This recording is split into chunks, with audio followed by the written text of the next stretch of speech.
Vou falar para vocês aqui, o tema da palestra vai ser sobre geração de receita através de OIM. Então, vejo alguns rostos familiares aqui. Um pouquinho da minha história para vocês.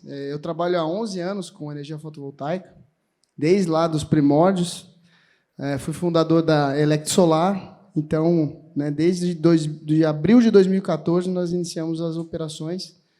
Foram um dos primeiros cursos do Brasil na área, não tinha nada a nível de mercado, era só dentro das universidades, quando a gente começou.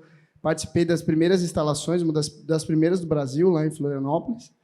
E, desde lá, a gente vem evoluindo junto com o mercado, acompanhando a evolução. No início, era um curso de instalação simples, residencial, depois projetos.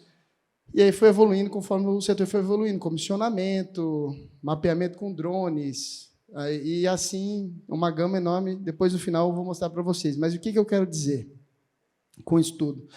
Que agora chegou o momento do OIM, chegou o momento de cuidar dos ativos que foram instalados e, muitas vezes, mal instalados. Muitas mesmo, tá?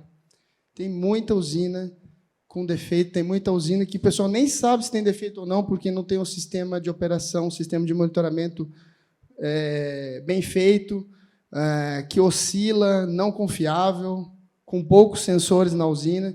Então, é um pouco disso que eu vou falar para vocês. É uma crítica que eu tenho sobre como as coisas estão indo, e todo problema tem o outro lado, que é a oportunidade. Então, que vocês vejam com os olhos de oportunidade isso tudo que eu vou falar para vocês.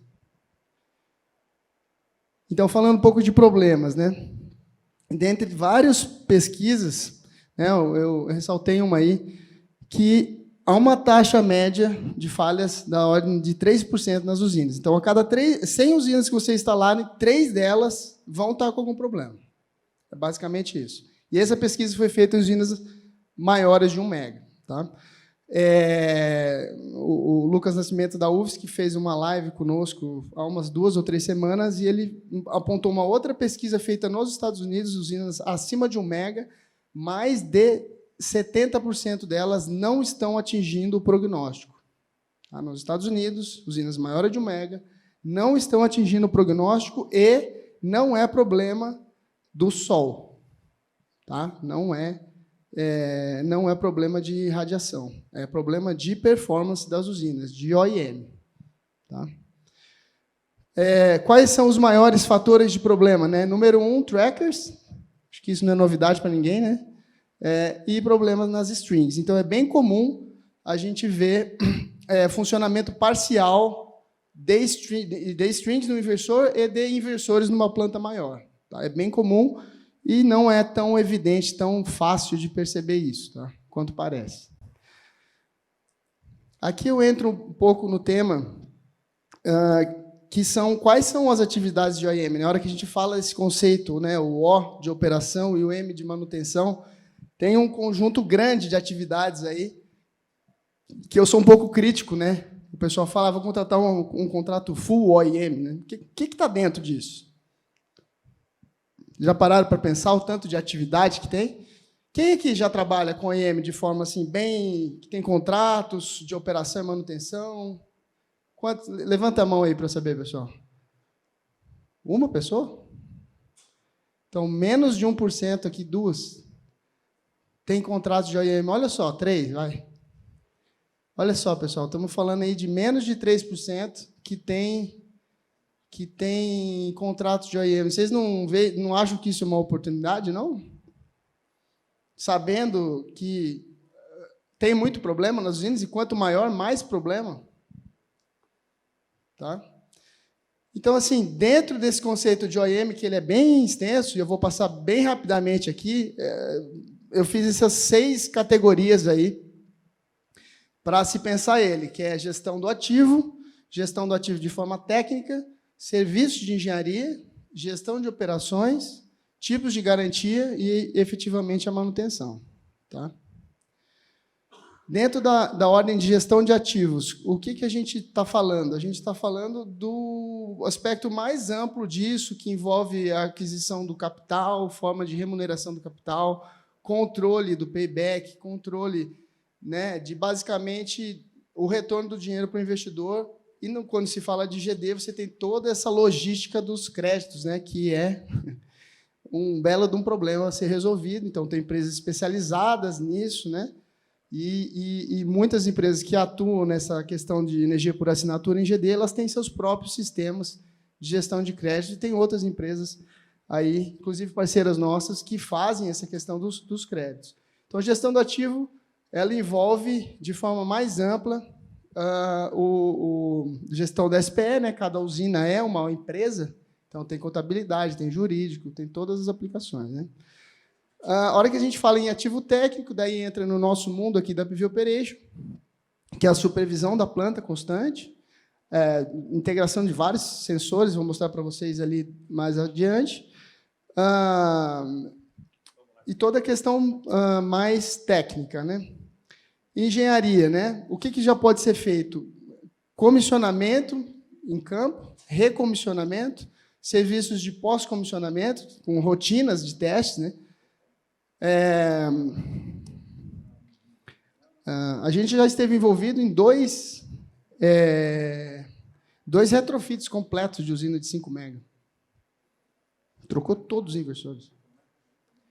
Então, assim, é um mercado, tá? Que está abrindo e que muitas usinas estão órfãs, tá? O integrador fez, não tem mais contato, brigou ou não, mas não tem mais contato com o investidor, e o investidor nem sabe o que ele poderia estar ganhando aí, quanto a usina poderia estar gerando, né? Aí tem outra questão de gerenciamento das operações. Eu vou passar aqui mais rápido, porque ele é bem extenso, é isso que eu estou querendo demonstrar para vocês, tá? Quão complexo assim, complexo não quer dizer difícil, tá? Complexo quer dizer muitas atividades. O termo complexo, complexidade. Não é difícil, é múltiplas atividades. Então, assim, manutenção, tá? Aí entra toda a parte que a gente conhece, né? Elétrica, fotovoltaica, subestação, civil, drenagem. Muito problema de drenagem nas usinas. Muito. Limpeza, né? Controle de relva, vigilância e segurança. Também muito problema de roubo nas usinas. Frequentemente acontece de algum cliente nosso, alguma coisa, a usina para lá de funcionar, o que foi? Foi roubado. Então, tem um mercado bem grande agora de gestão disso, tá? Então, entrando um pouco, né, na lógica da manutenção, tá? A gente divide em dois tipos, corretiva e preventiva. A corretiva é aquela que vai restabelecer o funcionamento da usina, tá? O objetivo dela é esse. E esse contrato, vocês não vão deixar um valor fechado por mês, porque vocês não sabem quantas vezes vocês vão ter que ir na usina.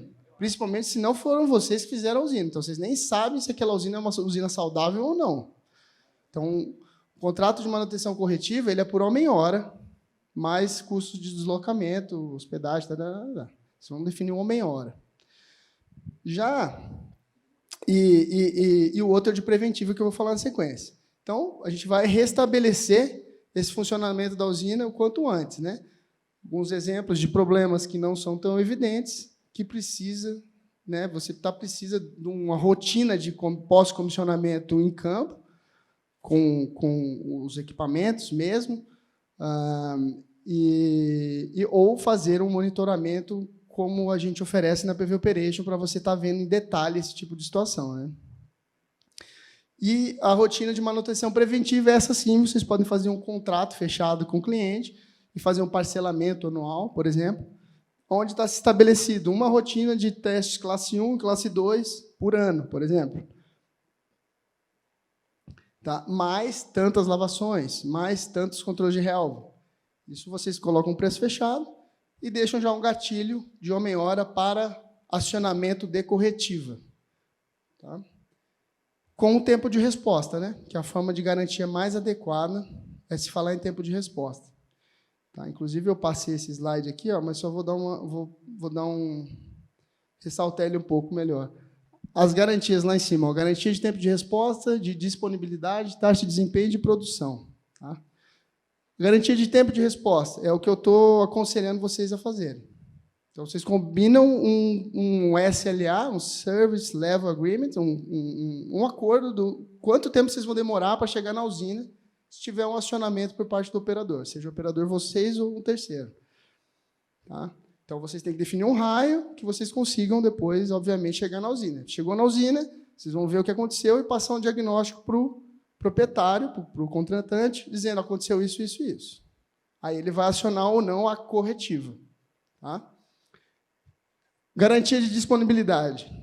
Então, excluindo indisponibilidade de rede e tal, a usina tem que estar 99% do tempo funcionando, 98%, 97%, já vi de contratos de 99%. Então, deu problema no inversor, tem que trocar rapidamente, trocar o disjuntor, porque a usina tem que estar performando, tem que estar disponível. Garantia de taxa de desempenho, que é a mais comum, que é o PR, né? Performance Ratio. Aí se combina uma taxa de desempenho, com base no PV-SIST e tal, e depois estação solarimétrica, e depois se acompanha esse desempenho da usina, que segue a mesma lógica da disponibilidade, que a usina estar funcionando, estar limpa, você vai conseguir um PR adequado, se ela foi bem projetada. Né? E, por último, garantia de produção, que é a mais complicada e mais que pode dar problema, porque tem que ter um acordo com o São Pedro. Né? Então, assim, se não chover, se for um ano atípico, não vai ter a produção de energia que foi colocado.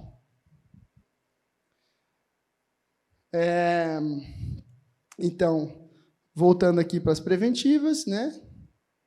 Pode-se fazer um contrato anual e tal, com essa previsão, aqui com os exemplos de limpeza automatizada, já tem robôs, tem umas 3 ou 4 fabricantes no Brasil já, que dá para comprar um robô, ou dá para alugar esse serviço. E aí a gente tem toda essa questão de rotinas de teste de comissionamento e pós-comissionamento, né? Uma série de checklists para ser feitos na planta, tá? Onde a gente vai obter, né, termografia. Isso é aquela NBR ali, 16274/2014, é que preconiza fotovoltaica e 5410 elétrica, né? Assim, as básicas, né? E tem as IECs e tal, que dá para ir mais a fundo. Então, você faz uma série de testes com uma recorrência mínima indicada de 1 ano. Então, uma usina em solo aí de 1 mega, ela precisa ter uma série de testes todo ano. Precisa, pessoal. Assim, é um erro não fazer. Tá? Aí se traça, né, traçador de curva IV, analisa como estão as curvas, analisa a qualidade dos módulos, né, se está tudo funcionando bem. Faz uma série de testes. Então, é um trabalho que estou querendo demonstrar para vocês, é um trabalho demorado, né? É um trabalho que exige serviço, uma usina de 5 mega, com 2 pessoas, com um conjunto de testes, se for fazer em todas as strings, nós estamos falando de 15 dias de trabalho direto, 10, se tiver tudo muito bem. É um trabalho demorado, é um trabalho que você precisa, né, fazer passo a passo. Então, como automatizar isso, né? Como escalar isso? Essa é a nossa proposta na PV Operation. Entrar com lógica de comissionamento remoto. A nossa plataforma ela está constantemente comissionando a planta. Tá? A gente faz... ali um exemplo para vocês, a linha tracejada é a linha de radiância e a verde é a linha de potência. Tá? Então, no exemplo de cima, né, a irradiância acompanha a potência, nuvem, baixa potência. Tal. No linha de baixo, a irradiância continua e caiu a potência ali, tá vendo? Aquilo provavelmente é um sombreamento próximo, assim. Caiu a potência e a irradiância se manteve. Então, são alarmes que a gente coloca na plataforma para deixar evidente falhas. Tá? Por isso que é um comissionamento remoto constante, nessa lógica de digitalização do OEM. Tá? Então, o nosso, vamos dizer, a base do nosso conceito que a gente trabalha é na digitalização do OEM, é para automatizar isso, para dar ferramentas para que não precise estar o tempo todo gastando, custa caro, né, ir para campo, fazer todos esses testes. Então, a gente vem com soluções de digitalização do OEM. Esse aí é um exemplo onde se tem tensão CC e ali uma das strings está com corrente anormal, tá vendo? Comparado com o outro, mesmo PPT, o que foi ali, ó, problema, o início de incêndio. Tá, o início ali. Então, a gente pegou antes do negócio complicar. A plataforma alarmou, tal, a gente viu. Temos muitos casos sobre tensão, análise sobre tensão. A gente já teve um caso bem interessante de que a gente conseguiu, dando dados da nossa plataforma, obrigar a concessionária a reformar uma rede, lá na Celesc. Tá? A gente provou que ela estava descumprindo o PRODIST, subsidiou o cliente entrou na ouvidoria da concessionária, foi para a ANEEL, ouvidoria, e deu ganho de causa e obrigou a concessionária a reformar a rede. Zona rural, né? Então, assim, a gente poderia falar aqui de N cases, tá? Eu gosto de falar desse aqui da arruela, que estava embaixo da mesa, caiu, travou o cooler, mas o cliente não sabia, né? A gente só estava dizendo. Veja, está sobreaquecido esse inversor e ele está produzindo menos, né? O cliente, não, aqui no monitoramento do inversor está tudo bem. Liguei lá para assistência técnica e está tudo bem. Não está tudo bem. Passamos 3 meses falando com o cliente, aí um belo dia eu fui lá na usina e fui com o dono da usina lá, a gente foi direto no inversor, lá com a câmera termográfica, tal, vimos, estava tudo bem. Aí eu olhei assim, olha só, estava parado o cooler. Em 3 minutos, desligamos, tal, abriu o cooler, tirou a arruela, tal, em 1, 2 horas normalizou a temperatura do inversor, e aí a gente somou no mesmo transformador, na mesma string, no mesmo transformador, os diferentes inversores, deu uma diferença de 3.000 kWh no momento que a gente avisou o cliente até a gente ir lá em campo e demonstrar. Então, não é que o inversor não estava funcionando, entenderam? Ele estava funcionando, só que ele estava tendo um derating por temperatura e estava gerando menos. E no sistema lá do fabricante não mostrava isso. Então, assim, temos muitos casos, inclusive também de medição, faturamento incorreto da concessionária, que nesse caso aqui, uma usina de 5 mega, deu R$225 mil de diferença só no mês. Só isso. Então, o que a gente faz? A gente tem uma plataforma de gestão de dados de energia. Tá? Essa parte aqui, ó, esse aqui é o SCADA convencional. Tá? E todo o resto são aplicações que a gente faz que vão para além do SCADA convencional. Tá? Quem quiser conhecer mais, depois eu convido, a gente pode fazer uma apresentação para vocês e tal. Que eu vou entrar aqui na questão do SCADA. A gente tem hardwares próprios, tá, para fazer medição de fronteira. Esse converter aqui, ele audita o que foi injetado na rede. Ele faz como se fosse um medidor do Mercado Livre. Nos dá a informação real-time da energia injetada e a gente faz um corte ali de acordo com a fatura da concessionária e consegue comparar com o que a concessionária faturou. Então, para uma usina de investimento, pessoal, isso aqui não é uma necessidade, não é nem... eu costumo dizer assim, ó, desculpem, mas é um amadorismo de quem vai monitorar uma usina só com inversores. Tá? Uma usina acima de 1 mega e não se monitora só com inversores. Tá bom? Eu estou aqui com o tempo estourado já, mas só para completar, a gente tem N tipos de relatórios, relatórios de performance, cruzamento com dados da fatura da concessionária, gestão de garantia de equipamentos, gestão de tickets, a gente abre a ordem de serviço para a equipe de campo, fica todo o prontuário da história da usina. Tá? Gera dados estatísticos sobre os acontecimentos da usina, tá? Que ela tem eventos de sobretensão, sempre ao meio-dia no sábado. Assim, a gente consegue ter esse tipo de análise. A gente tem um projeto de pesquisa de mais de 2 anos de desenvolvimento de uma inteligência artificial para fazer predição de problema. Então, hoje em dia, a gente acessa o problema logo que ele acontece. Agora, há 2 anos, a gente desenvolve uma tecnologia junto com a universidade na Suíça e o IFES, que é um projeto da Embrapi, né, é um polo Embrapi lá também, para fazer predição de problema. O nosso algoritmo já identifica padrão de sombreamento. Tá? Então, antes de criar um ponto quente e tal, danificar o módulo, a gente já consegue ver esse tipo de padrão, e agora a gente está treinando o algoritmo para outros tipos de problema. Esse é um projeto de mais de 2 anos. Então, para finalizar, né? Como gerar receita com OIM? Vocês têm que focar no cliente, gerar a satisfação dele. A melhor venda é a boca a boca no solar, ponto.